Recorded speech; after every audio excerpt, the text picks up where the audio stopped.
அனைவருக்கும் வணக்கம். இந்த வீடியோவில் பொன்னாங்கண்ணி கீரை பொரியல் தாங்க பார்க்க போகிறோம். இந்த டைப்பாக பொன்னாங்கண்ணி பார்க்கலாங்க. பொன்னாங்கண்ணி அதிகமாக நீர் நிலையங்களில் வளரக்கூடியது, வெள்ளை கலர் பூ பூக்கக்கூடியது. இது பார்த்திங்கன்னா எங்கள் வயல்வெளிகளில் அதிகமாக இருக்குதுங்க. இது எல்லாமே நாங்கள் இன்றைக்கி களைக்கொல்லி அடித்து தான் இது எடுக்க போகிறோம். இதே மதிப்பு கூட்டு தெரிஞ்சு விற்று சேல் பண்ணோம்னா மக்களுக்கும் நல்ல பெனிஃபிட்டுங்க, நம்மளுக்கும் ஒரு நல்ல பெனிஃபிட்டுங்க. ஆனால் இதெல்லாம் பார்த்து இனி அப்படியே மடிஞ்சு குப்பையாக தாங்க காட்டுக்கு திரும்ப போக போகுது. பொன்னாங்கண்ணி வயல்வெளிகளில் அதிகமாக வளருதுங்க. மெயினாக டவுன்லலாம் பார்த்திங்கன்னா சாக்கடை ஓரங்களில் இருக்கும். அதை ஒரு டைம் நான் பார்த்துருக்கேன். ஒரு லேடி அந்த கீரை எடுத்துகிட்டு இருந்தாங்க. அதனால் நீங்கள் வாங்கும்போது கொஞ்சம் பார்த்து வாங்கணுங்க. இல்லைன்னா இந்த கீரையை நம்ம அவாய்ட் பண்ணிடலாம். எல்லாம் க்ளீன் பண்ணி நாம் நல்லா ஃப்ரை பண்ணிக்கலாங்க.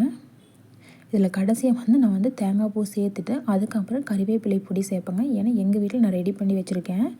சரி, கொஞ்சம் முடி அதிகமாக நரைச்சிட்டு இருக்குது, அது கொஞ்சம் அவாய்ட் பண்ணுறதுக்காகவும் ரெகுலராக நம்ம ஒரு டைப் ஆஃப் கீரை எடுத்துட்டால் முடிஞ்ச வரைக்கும் முடி வளர்ச்சியை நம்ம அதிகப்படுத்திக்கலாங்க. இந்த கீரையுடைய தன்மை என்னென்னு பார்த்திங்கன்னா, முடி வளர்ச்சிக்கும் நம்முடைய மேனியை பொன் போல் மாற்றக்கூடிய தன்மையும் இந்த வகையான கீரைகளுக்கு உண்டுங்க. அதனால இதுக்கு பேரே பொன்னாங்கண்ணின்னு பேருங்களாமா. பொன் மேனியை தரக்கூடிய கீரை என்பதால் பொன்னாங்கண்ணி என்று பெயர் வந்தது அப்படின்னு சொல்கிறாங்க. இனிமேல் நம்ம வீடியோவில்ங்க ஒரு விடுகதை பார்க்கலாங்க. அதுக்குண்டான ஆன்சர் அடுத்த வீடியோவில் நான் சொல்கிறேன், சரிங்களா?